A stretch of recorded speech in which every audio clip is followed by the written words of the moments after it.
We're getting close to the first football game of the 2020 season. Thank goodness. Welcome back, everybody. Episode 7 of the Average Fantasy Cast. We got another good one coming your way. This is going to be the last episode that we have before we start bringing out our weekly rankings. That's going to be fun. Our last pit stop on this divisional round tour is the NFC North and the NFC East. We're going to combine both so that way we get a couple divisions in before our weekly rankings start coming out this upcoming Tuesday. So, guys, we're not going to waste any time. We got a lot of teams to cover. You know, in the NFC East, immediately you look at arguably two of the top 3 fantasy players, fantasy options in fantasy football, Saquon Barkley for the Giants, Ezekiel Elliott for the Dallas Cowboys. They're both going 2 and 3 in ESPN drafts, rightfully so. Curious, guys, do we both love these guys? Is there one guy that we would rather have this year, or are we happy either way if we get Saquon or Zeke? I think either way. I mean, you're getting a hell of a running back. They both put up good amount of points every week, and they're both just extremely consistent. I lean more Saquon, even though, you know, Ohio State boy, Zeke. I still lean a little more towards Saquon, and that's just because if you look at the Giants' offensive line, last year they were ranked 25th, and he was still able to put up 14 points or more in 9 out of 13 of the games that he played. He did deal with a little bit of injury, but the Giants have improved that offensive line this offseason, so I'm excited to see what he's going to be able to do as far as running the ball goes. Yeah, I mean, I wouldn't be upset if I had either of these individuals on my fantasy football team. I think a lot of people but either. I got to go with Saquon. And I think a very telling aspect of this, especially in PPR formats, is how much more he's utilized in the passing game out of the backfield than Zeke.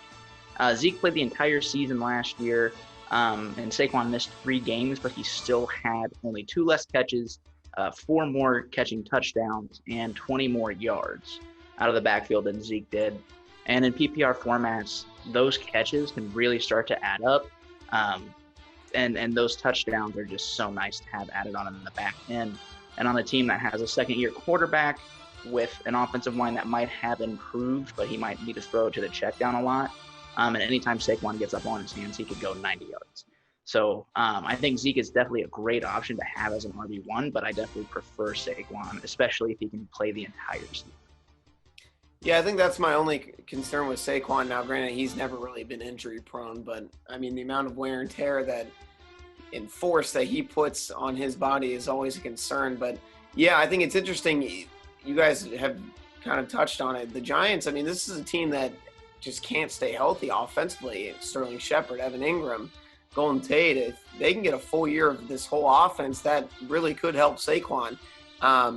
I still love Zeke. I think Zeke's floor, I think Zeke's floor is more comfortable. You know that he's going to run the ball close to 20 times a game. He still had 50-plus receptions. Now, we probably expect Tony Pollard to be a little bit more of a factor. CeeDee Lamb now in the fold. But, yeah, it's like you guys said. I mean, you get Zeke or Saquon, you have a top 3 pick, you're walking away with one of those surefire studs. We'll stick with the Cowboys, you know, keep talking about them. Matthew Berry came out with his love list and best values, and one of his worst values, he hates Amari Cooper this year. So I'm curious, guys, who's the best valued receiver in the NFC East? Matthew Berry, not high on Amari Cooper. You've got guys like Michael Gallup, Scary Terry, who we all love and adore, and then Sterling Shepard for the Giants. You could even throw Darius Slayton in the mix, who was excellent down the stretch last year. Equals with Jalen Reagor, although he's hurt. Deshaun Jackson, who knows what he's going to be. Who's the best valued receiver in the NFC East fantasy wise, or is it still Amari Cooper, who's probably the best receiver in this division? Yeah, that's a tough one. Because with CeeDee Lamb now being on the Cowboys, there's a lot of reports that he could be their wide receiver 1 halfway through the season, just on talent. See, I'm seeing Michael Gallup being the receiver 1. They have 3 wide receiver 1s, which is not a bad problem to have as a team, but for a fantasy football owner, you don't know who's going to be the guy each week. Not ideal, no. So that's why I think, you know, I really like Scary Terry out of Washington. All the reports from camp, him and Dwayne have been on a connection that's just amazing. And apparently Haskins this year looks a lot better. knows the offense more, and he's really allowing Terry McLaurin to go up there, grab 50-50 balls. And so if he has the opportunity to be the number one on that team with one quarterback throughout the entire season, I think Scary Terry could easily end up being a top 15 fantasy wide receiver this year. Terry McLaurin going right now, pick 64.9. So we'll say 65. He's going in the middle of the 7th round, which is for a wide receiver one, standing yes. For a wide receiver one, that's great value. Bob, I'm right there with you. You guys know how much I love Scary Terry. He's got that chemistry with the OSU boy Haskins, and they're gonna light it up this year. He's obviously going to be the number one in Washington, and he ranked 17th in fantasy points during the 14 weeks that he played last year. He did miss 2 because of injury, so he had a little less than 200 points overall for the season. But I'm very excited to see what they're going to do this year. They've grown on that chemistry a little bit. I know, Tommy, you mentioned Gallup. I just think there's too many receivers in Dallas. CeeDee Lamb, I'm really big on him too. You guys know that. And then if you look at even like the Giants receivers like Shepard, he's missed too many games, especially last year. And you guys are all on Scary Terry. Scary Terry. Listen, I like Scary Terry, but you know what? I love Michael Gallup, and I love Sterling Shepard, who I have both of those guys on a couple of teams. Michael Gallup, I have him on 3 teams. Didn't end up trying to do that on purpose, but Michael Gallup was amazing last year. 1,100 yards, did it on 66 receptions, and only had 113 targets. I know that CeeDee Lamb's going to be there, but Michael Gallup is going in the 9th round of leagues, and he's going to put up similar numbers to Amari Cooper. Give me Michael Gallup over Amari Cooper, but I actually think the best value is Sterling Shepard. He's receiver 40. He's going in the 12th round, which is just criminal. I get it. He hasn't been healthy, but you know what? Down the stretch with Danny Dimes, who, Flacky, you love some Danny Dimes. I do love some Danny Dimes. He finished very good down the stretch, 3 of 5 games. He was the leading receiver down the stretch for the Giants. I like Sterling Shepard. Everything I've seen from camp suggests that he is finally healthy after really not being healthy last year at all. I think he's going to be the best valued receiver, and he's a guy that at receiver 40 could give you receiver 2 numbers. And a guy that's going in the 12th round, that's criminal. Give me as much Sterling Shepard as you can. I really like Sterling Shepard as a player. I have him in a dynasty league, and I really, really think the upside could be wide receiver 2 if he's healthy. And so that's the one reason why where they're going in the draft, Scary Terry in the 7th round is great. And then if you get him and can still snag Sterling Shepard later in the 12th, do it. How can you get all 3 of these guys? Yeah, they all 3 of those wide receivers could end up being some of the best receivers in that division. It just depends on how it all works out. But Gallup is there's too many mouths to feed in Dallas right now at receiver. There's just so many. Fair enough.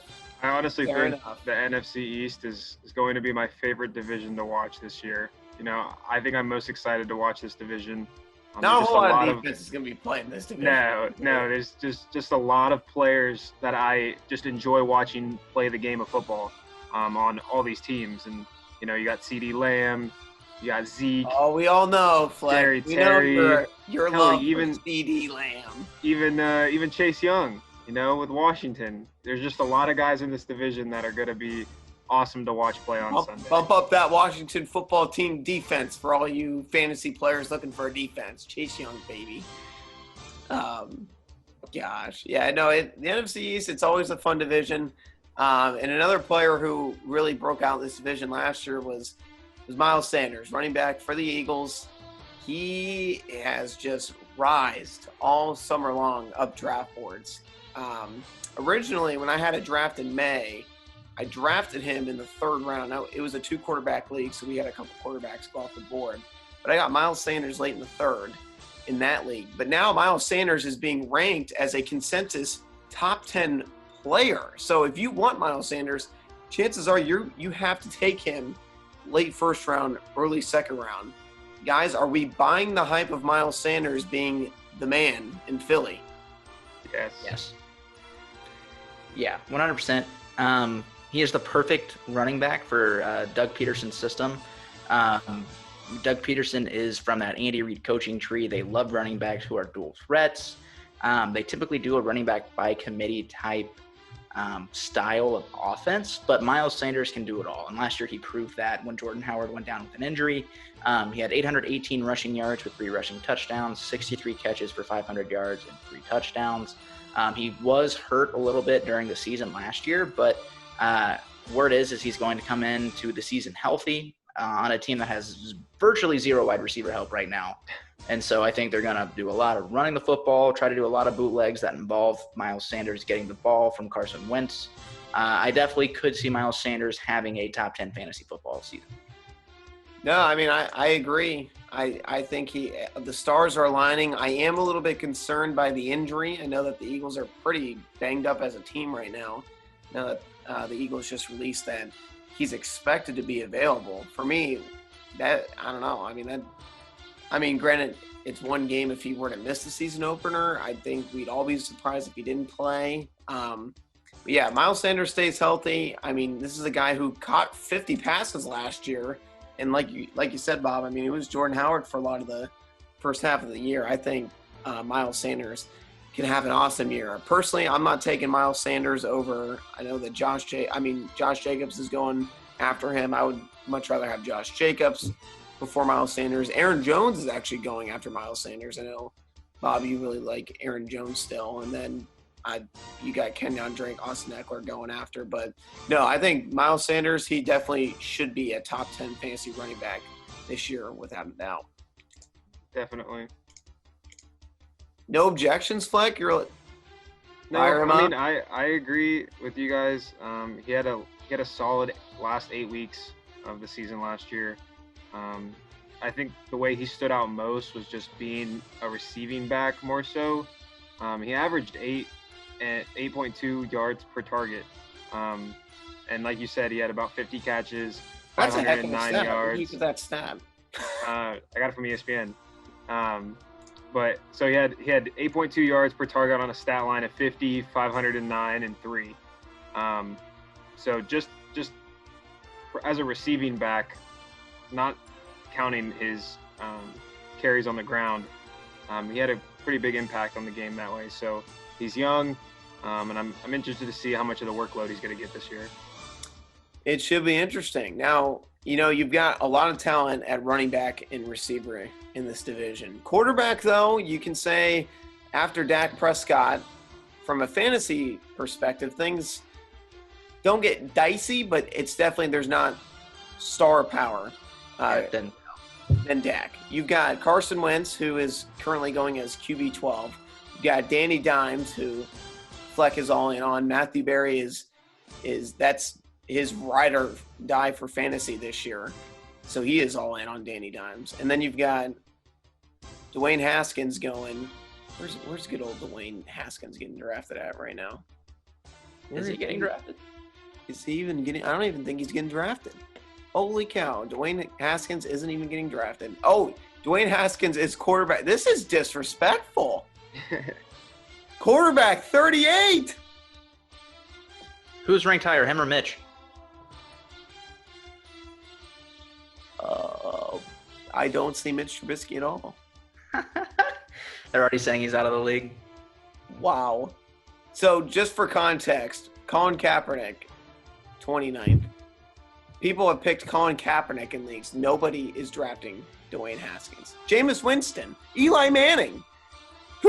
Cole McDonald. Oh my! I don't even know who this guy is. He was cut by Tennessee. Oh my! This is just Mark Sanchez. Oh my gosh. Oh, Trubisky's 36. Trubisky.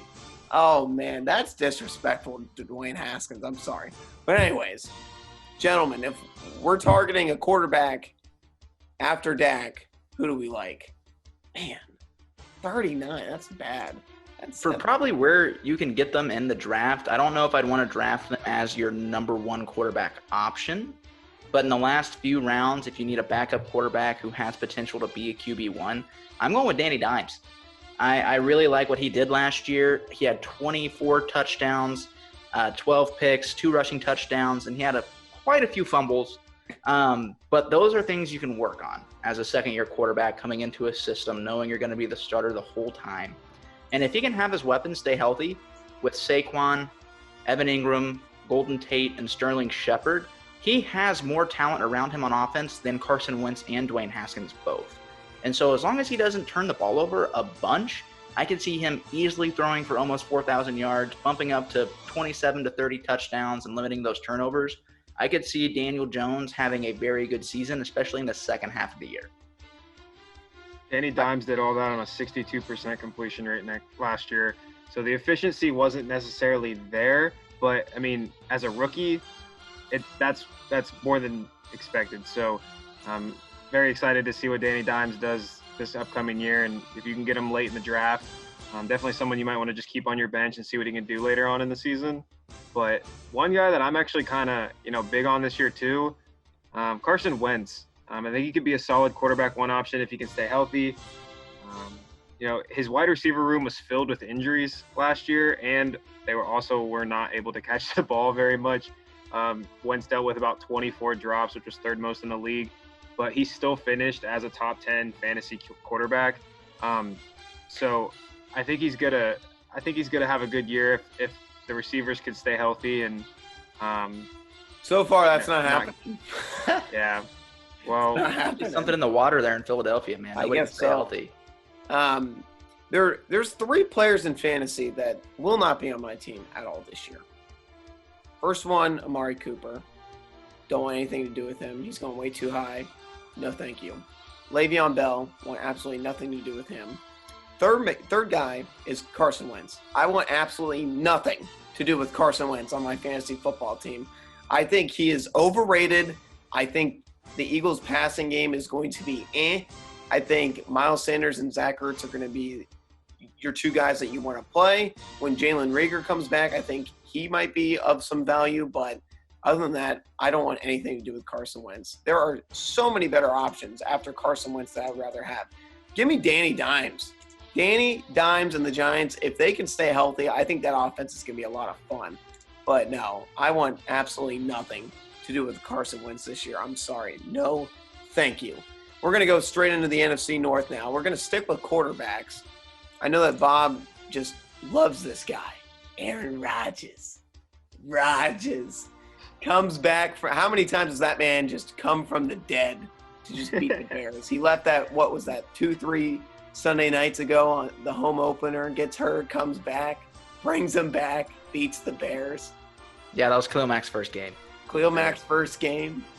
I think this is an interesting debate. You've got curious to hear what you guys have to say. Aaron Rodgers or Matt Stafford, who battled through injury last year. Well, not battled through. He missed the second half of the season with an injury. He's back healthy.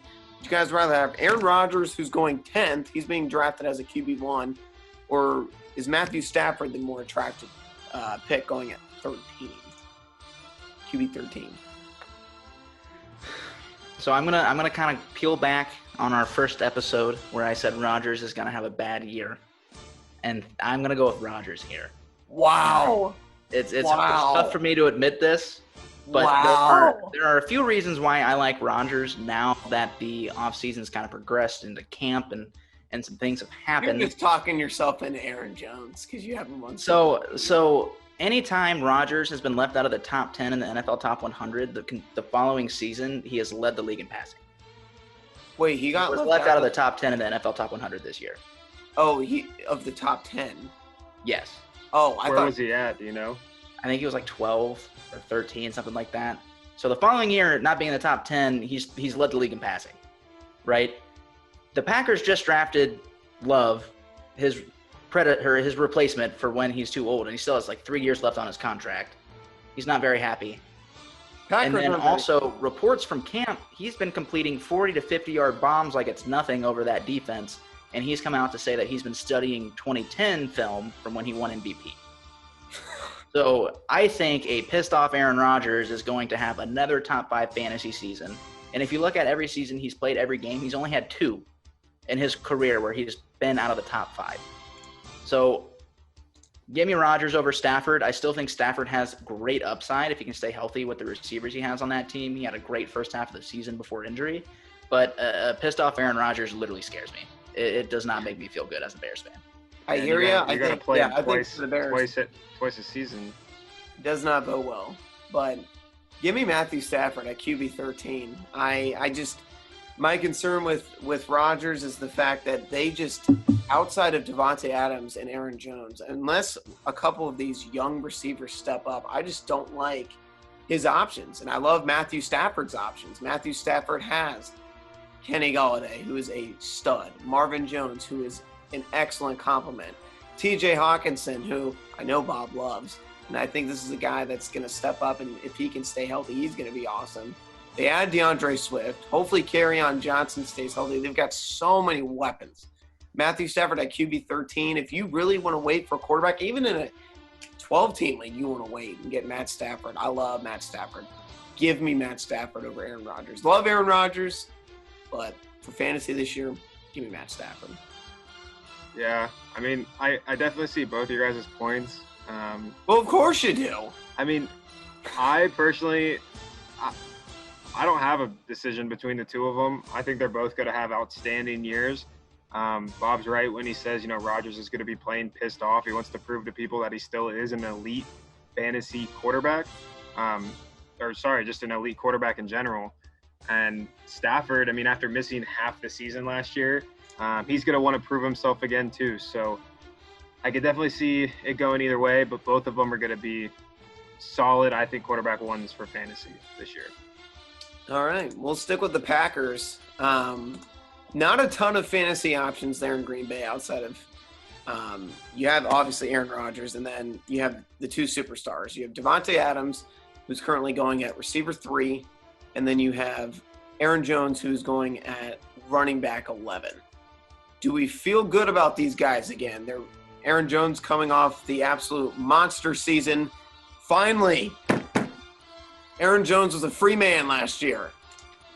Scored close to 20 touchdowns, I think? Yeah, 19 touchdowns. Dude was an animal. Second best running back in fantasy. Devontae Adams battled through injury, came back, ended up having a strong finish to the year. Do we feel good about their ADPs? Adams receiver 3, Jones RB 11. Yeah. I do. I like Adams there. I mean, he missed 4 games last year. He still put up 222 points total for the year. That would have been the number 2 fantasy receiver during those 12 weeks in which he was active. So, like I just said, Rodgers is going to be slinging it this year to prove and remind everyone that, he's still a top quarterback in this league. And I think Adams is going to benefit a lot from that. I'm not high on both. I don't have either on a fantasy team, and I don't anticipate that I will get one unless I'm in the second round and Aaron Jones falls. I think major touchdown regression is coming for Aaron Jones. I don't like the fact that the Packers drafted A.J. Dillon. Jamal Williams is still a thing. I've been reading articles that Matt LaFleur is like, we're going to see a little bit of everybody in the backfield. I don't like that. Matt LaFleur is unpredictable. I don't like it. I definitely can see Aaron Jones being a bust this year. I can see it. I can feel it. I hope I'm wrong. I hope I'm wrong. Luckily for us, you usually are. But I don't know.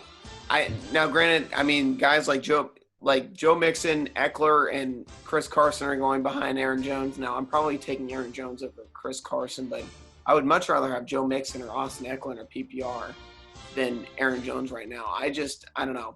He makes me nervous. Devontae Adams at receiver 3, that makes me really nervous.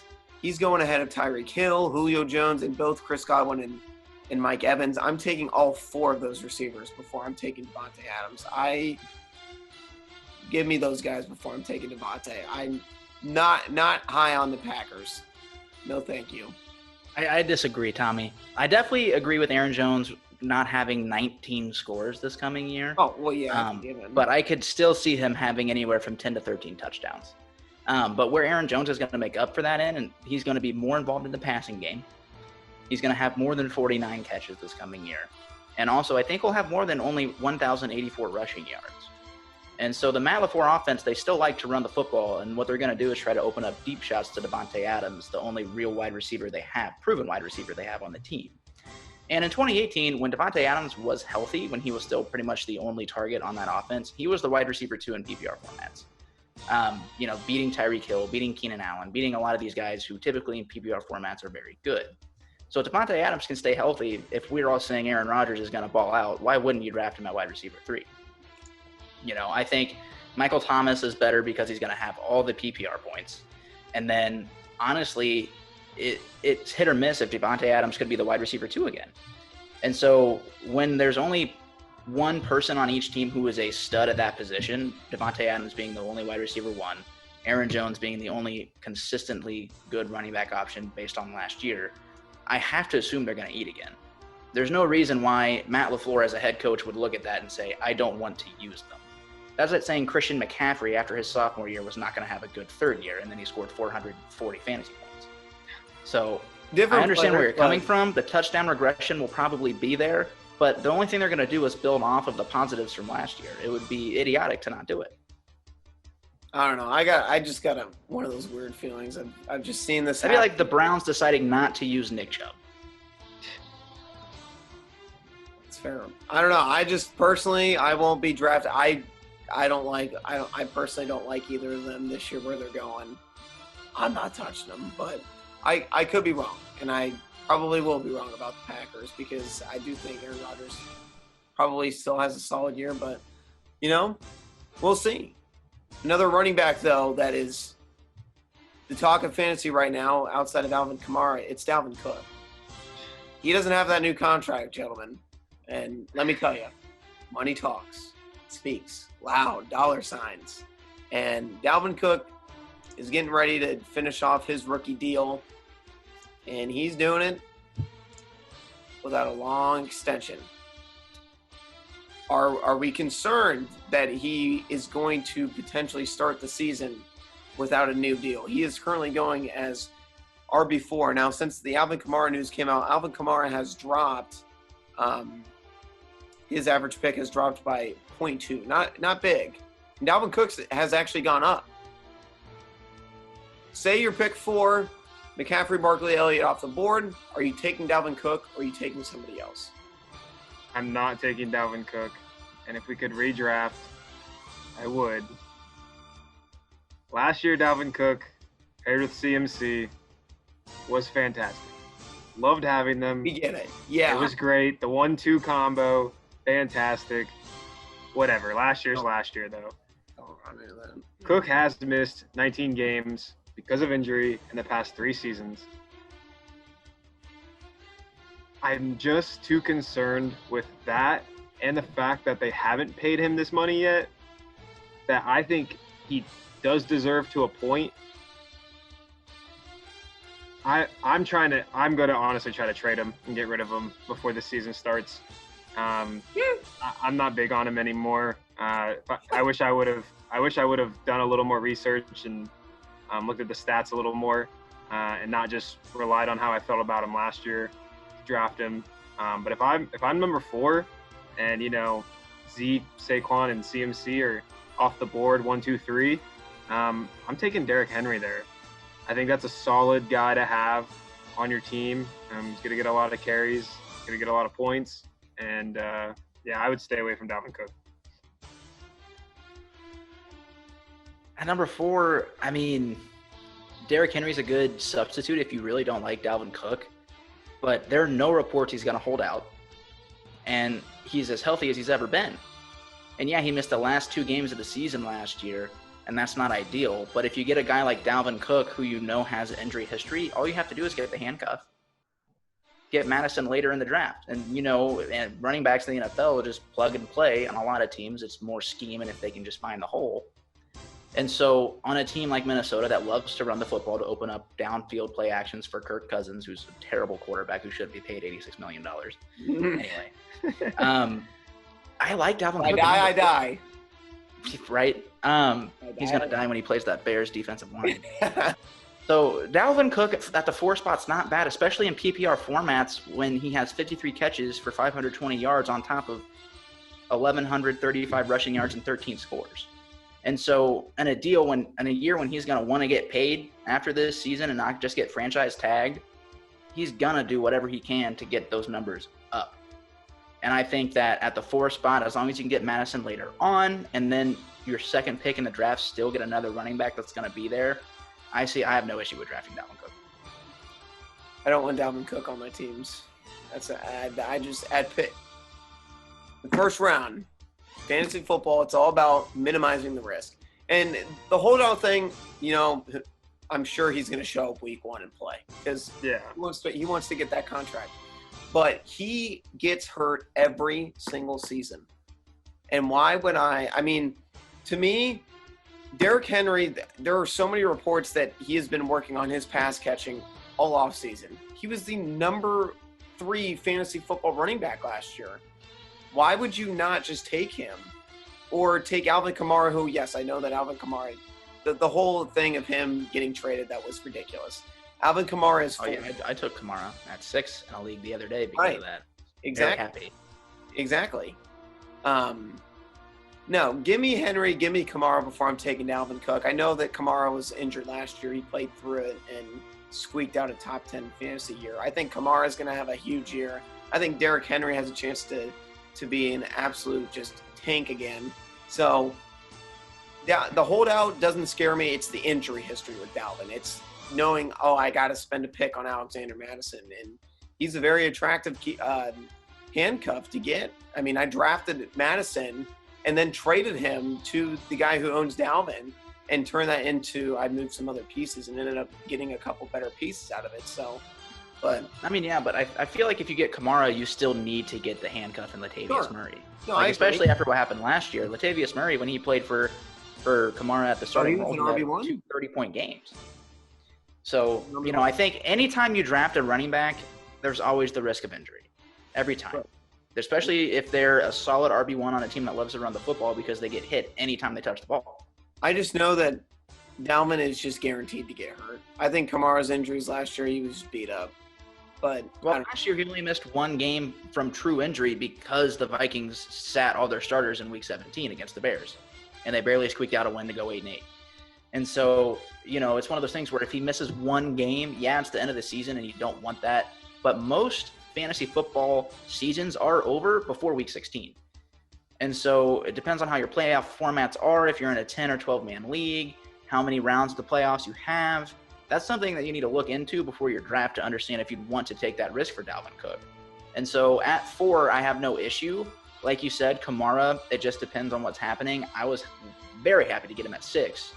But Dalvin Cook and Kamara, I feel like, are very similar this upcoming season, especially with risk of injury. Fair enough. It'll be interesting to see what happens with some of these top-tier running backs this year.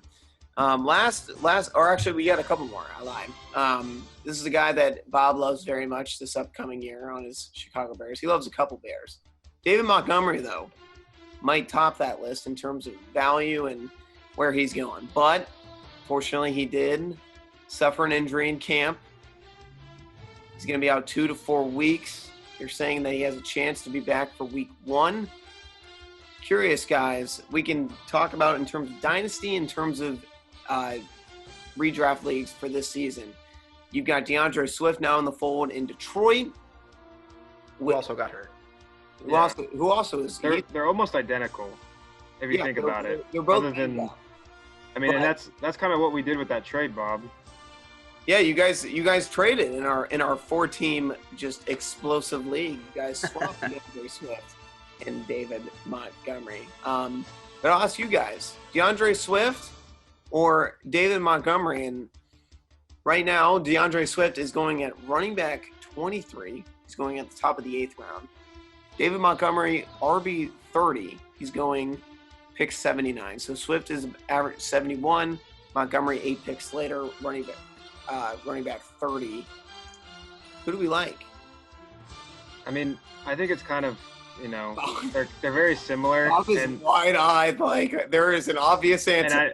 And I know who Bob's going to take here. I mean, obviously we just traded, so we're both going to have our own answer here. But I traded him because, one, I knew Bob is a Bears fan, and he would probably want the Bear. And I wanted Swift because I actually had watched a highlight film from his days in college football, and I just liked what I saw. And, you know, since it's a dynasty league that we're in, I think maybe not this coming year, but definitely 2 or 3 years, he's going to be a factor in the league. And so that's why I did the trade, and that's why I got Swift. Sure. Yeah, it's David Montgomery. It's David Montgomery, especially for their ADP there. David Montgomery at 79 is insane value in a year when running backs don't have that much depth. Yeah, he got tweaked in camp, but he's expected to maybe miss week 1, maybe. All right, so if you draft him there, he's not even going to be your RB1 or 2 and probably not a flex option anyway. So you're going to get a guy at number 79 who has RB2 value by the end of the year. Plus, he's not going to be splitting time with a back who's already known as the starter on a team in Kerryon Johnson. So David Montgomery in the 30th ranked offense and the 30th ranked rushing team last year had almost 900 rushing yards, 6 touchdowns, 25 catches, and 185 yards and a touchdown, with Mitch flippin' Trubisky as his quarterback. All right, we have 10 tight ends on our roster right now with a promise by Matt Nagy to run more big personnel and try to get that ground game going. And if David Montgomery can Matt play, Nagy, own up to your word. I freaking hope so. Otherwise, he might not have a job after this year. So I'm very high on David Montgomery at that value. That's insane value to get a running back who will more than likely end up being an RB2 by the end of the year. I agree. No, I 100% agree. I think David Montgomery, and we'll start talking about guys to target in trades as the season unfolds. I think David Montgomery is a guy, if you don't own him now, he's a guy that his value might be a little bit lower with the injury. And that's a guy that you scoop up maybe a quarter into the year. Maybe a guy selling him cheap.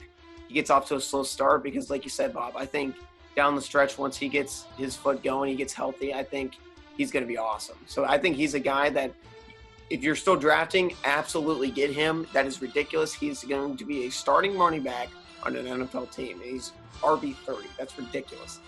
Kareem Hunt, yes, I get it, but Kareem Hunt is a backup.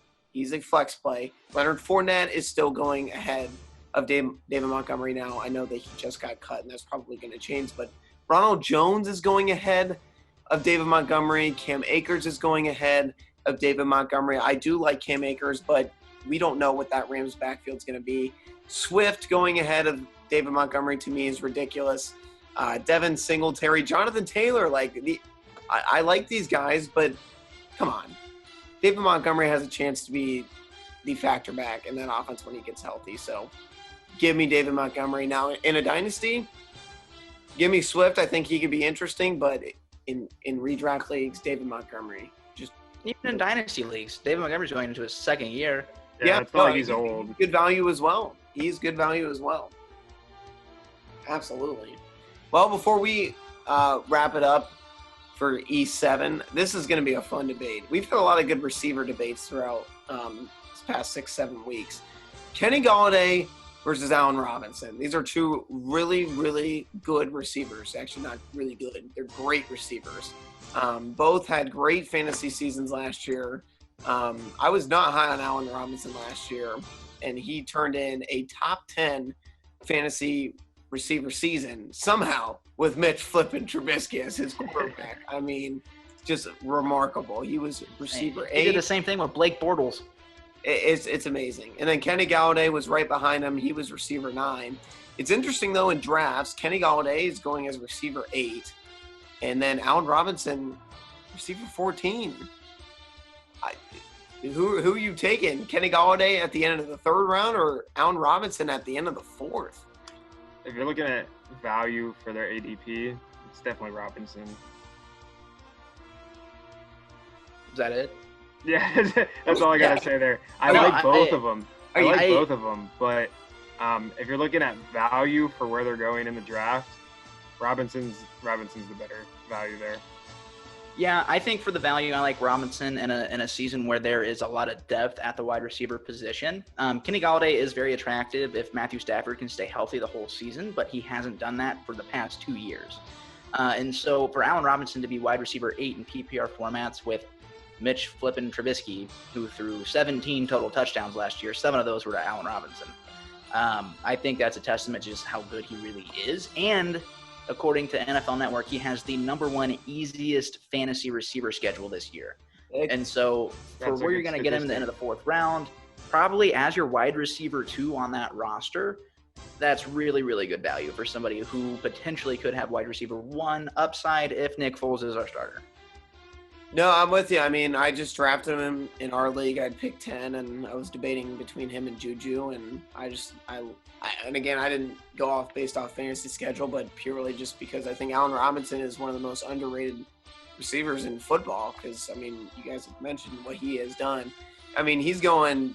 I would take him before I'm taking DJ Moore, definitely Amari Cooper, and then Juju or Odell. To me, Juju, Odell, Allen Robinson, you really can't go wrong with either one of those 3. But Allen Robinson actually is probably the safest pick of those 3, just because of what he did last year and after the years that Juju and Odell had. I do like Kenny Galladay, though. I will say that.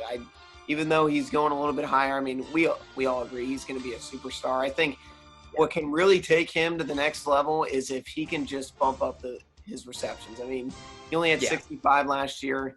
To me, that's why I like Allen Robinson a little bit more, because he's got that possession receiver to him on top of him being able to stretch a defense. But I think if Kenny Galladay, like if I knew that he was going to catch 80, 85 balls, then yeah, give me Kenny Galladay. But who knows? We'll see. But both are going to be awesome plays. So if you end up getting one of those guys after taking a couple running backs, your team's going to be just fine. Yeah. So completely agree. Well, boys, we somehow, we started this journey now almost 2 months ago. It's crazy. We were like, oh, let's burst through all these divisions, and we got through all of them except for the lowly AFC East. Sorry, Joe. We're not talking about your beloved Patriots and those crappy teams, and that division is it'll have some players, but I would say stay away from anyone on the Jets. Stephon Diggs has wide receiver 2 upside. Quick crash course. Do not get Tua. Tua's going to snap like a twig in the NFL. This man is a toothpick. All right? When a full-grown 250-pound male sacks his ass, he's going to break his femur again. That's just what's going to happen. Alabama bias. I think Tua's going to be really good down the line, but this year... No. I will say to you guys that I would go after if you're going to, in that division for their value. I do like Jamison Crowder. I think Rashad Perryman actually could be interesting, and Chris Hendon could be interesting as well. But, so don't touch anybody on the Jets. Adam Gase is their head coach, so it's going to be complete dysfunction. That's also true. Cam Newton, QB2, last couple rounds will be there. Grab him. Who knows? Cam Newton, in the 9 seasons he's been a starter, 7 of them have been top 10 fantasy seasons. Thoughts on Josh Allen? Yeah. Okay. Maybe as a QB2 after Matt Stafford. Yeah. Josh Allen's being drafted pretty much as a QB1. I did that last year, and it really hurt me. He was great down the stretch, but I don't know. I just don't. I mean, what is he? He's quarterback 11 right now. He's 11, so he's right on the border. If you get him, you also should try to snag like a Matthew Stafford. I agree. Yeah, if you get Josh Allen, you get like Matt Stafford or Rodgers, then you're fine. But I hate doing that with quarterback. I don't like having 2 quarterbacks like that where you're always playing the matchup, because I just that's like why I usually just try to get a quarterback who it's like, okay, like I'm starting unless it's a bye week. You're playing them every single week except for their bye week. Depends on the year. It does depend on the year. Quarterback is deep, but we'll see. But yeah, next time we're back on here, it'll be early next week. We'll be releasing our Week 1 rankings. That is going to be fun. We'll be giving our best plays, top matchups, all that fun stuff, and it's going to be fun. We're going to finally get to preview some fantasy football matchups. Look at Week 1. We'll talk about the Thursday night game. I think we should start Pat Mahomes if you got him. Patrick Mahomes. Versus Deshaun Watson. Should be an epic. Chicago Bears fans are going to hate that Thursday night game. Mahomes Yes, they are. versus Watson. Just think about what could have been. But it'll be fun. And once again, we're proudly sponsored by 2 Cups. You can follow them on Twitter and Instagram. I got to get on Griffin about getting us some merch. We need some 2 Cups merch. Well, 2 Cups merch is great, but we need some Average Fantasy Cast memorabilia. I need a visor. That's what I want. Nice little Average Fantasy Cast visor. But as always, follow us on YouTube. Follow us on Twitter at Average Fantasy Cast. For Thomas Garbrick, I'm signing off with my beloved co-analyst. We'll see you next week.